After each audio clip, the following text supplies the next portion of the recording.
Action stickers and toll tags are already being used to track the population. The new system is also meant to control growth and steer development through so-called smart growth. Smart growth, which is nothing more than an effort to bring control into the cities. You have the Rewilding of America in the Wildlands Project, the Convention on Biological Diversity, which is to control our rural population. Toll roads on interstate highways nationwide are walling off exit ramps to small towns and rural communities, and are creating ghost towns by design. This trend is accelerating under the NAFTA highway system and is meant to rewild more than half the country. All of these things are designed to bring more and more control to bureaucracies rather than to the independent individual, the sovereign individual of this nation. What brought me into this whole discussion was the fact that while I was doing this multi-million-dollar research effort in the 1980s and early 1990s, I became aware of an agenda basically to lock up one half of the United States into wilderness corridors and reserves. What's called the Wildlands Project, but it was also a key cornerstone of the United Nations Convention on Biological Diversity. It was during that study in which I began to realize that this was not an effort to protect the environment, but an effort to control you and I.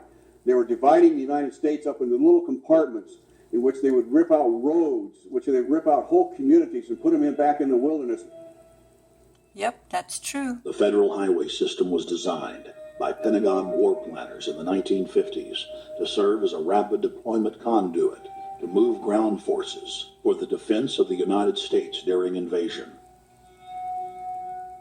The unconstitutional Northern Command is now using the highway system as a force projection matrix to dominate populations across the United States. Through federally funded emergency command centers, county and city governments are being quietly federalized nationwide. Billions of dollars per city is being spent to install millions of surveillance cameras. Every town and hamlet, no matter how small or remote, is surveilled. That's right. License plate reading software tracks Americans' movements wherever they go. New systems are being deployed that scan your face, read your lips, and analyze your walk. Under the Treasonous Military Commissions Act, American citizens can be secretly arrested, stripped of citizenship, flown to offshore torture camps, and secretly executed. Under Section 802 of the Patriot Act, all misdemeanors are considered terrorism. Yep. Federal police squads, called Viper Teams, randomly force Americans to line up and show their papers. From the sidewalks of Miami to the subways of New York to the streets of Houston, Texas, citizens are being searched by heavily armed gangs of paramilitary police.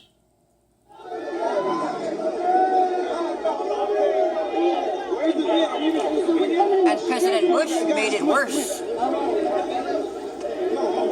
you get that camera off of us, sir?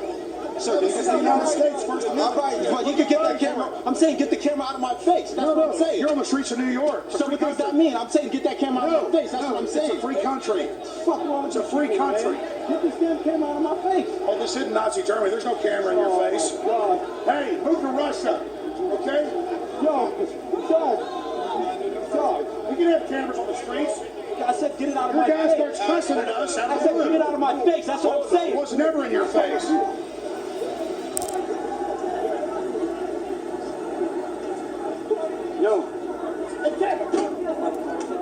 Long before 9/11, the Pentagon was aggressively violating the federal law that bars the military from policing the American people. Yep. Coast to coast, for more than 2 decades, teams of troops would just appear out of nowhere and randomly stop cars and search pedestrians. The acclimation accelerated with regular Army searching bags at the Super Bowl and the Kentucky Derby, as well as other high-profile events. Then President Bush signed a Defense Authorization Act, which radically increased the funding for the already bloated shadow government. In the act, the executive branch formally announced that it was preparing for domestic insurrection and went on to preemptively strip the state governors and legislatures He was the worst of their president powers. ever. The federal government is openly announcing that it is the only authority as it treats the people and the states as enemies. Then on May 9th, 2007, President Bush May unlawfully 9th. granted himself new powers, and the presidency officially became a fiat dictatorship. In 2007. In the past, continuity of government has been shared by the legislative, judicial, and executive branches of government. Now, all power resides with the president for the smallest of reasons, including, in the document's own text, any incident in the world, regardless of location, that affects population, infrastructure, environment, economy, or government functions can trigger, at the president's will, total martial law. It is important to add that the president is merely a puppet of the global crime syndicate and may not use the new powers, but simply pass them on for use by future puppet administrations. 政府为政府直播。